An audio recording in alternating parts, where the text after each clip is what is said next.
Hi everyone. இன்னைக்கு பார்த்தீங்கன்னா, நம்ம திருக்கல்யாணத்துல வெறும் முருகருக்கு மட்டும் கல்யாணம் நடக்கலைங்க. நம்ம துளசி வெற்றிக்கும் கல்யாணம் நடந்துருச்சு. அது எப்படி நடந்ததுன்றத பத்தி தான் பார்க்க போறோம்.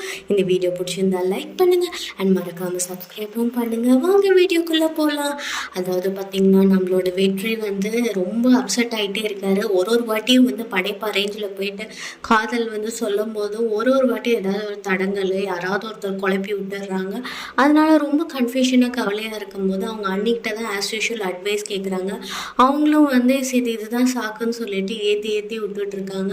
உடனே அவங்க சொல்கிறாங்க, எனக்கு ரொம்ப வெறுப்பாக இருக்க நீ, நான் எப்போ என்ன போய் காதல் சொல்ல போனாலும் ஏதாவது ஒரு தடங்கள் வந்துக்கிட்டே இருக்குது, நான் என்ன பண்ணுறதுனே தெரில, இது ஒர்க் அவுட் ஆகுமா ஆகாதனாலே எனக்கு புரிய மாட்டேங்குது அப்படின்ற குழப்பத்தில் இருக்கும்போது அவங்க ஆஸ் யூஷுவல் சொல்கிறாங்க, காதல்லாம் அப்படி கடந்து வந்த பாதைகள்லாம் அப்படி தான் இருக்கும், கரடு முரடாக தான் இருக்கும் அப்படின்ற மாதிரிலாம் சொல்லிட்டு இருக்காங்க.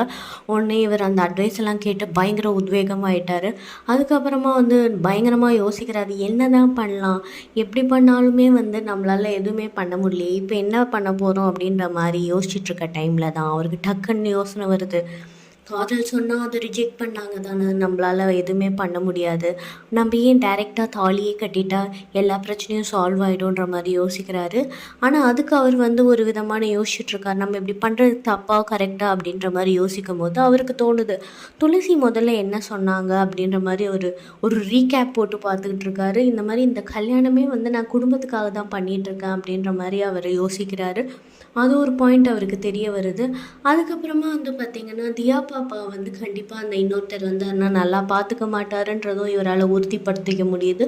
ஸோ இதெல்லாம் வச்சு அவர் யோசிக்கும் போது A² + B² = 2AB சொல்லிட்டு நேராக போயிட்டு என்ன பண்ணிடுறாருன்னா, நம்மளோட தாலியை முருகர் பக்கத்தில் இருக்கிற அவங்களோட வள்ளி அவங்களோட கழுத்தில் இருக்கிற தாலியை டபார்னு எடுத்துகிட்டு நேராக உள்ளே வராரு. உள்ளே வந்தோடனே பார்த்தா எல்லோரும் மல்லாக்கா படுத்துட்ருக்காங்க. ஆனால் துளசி மட்டும் பார்த்திங்கன்னா தாலி கட்டுறதுக்கு ஏற்ற மாதிரியே உட்காந்துக்கிட்டே தூங்குறாங்க, தியா பாப்பாவை மடியில் போட்டுக்கிட்டு.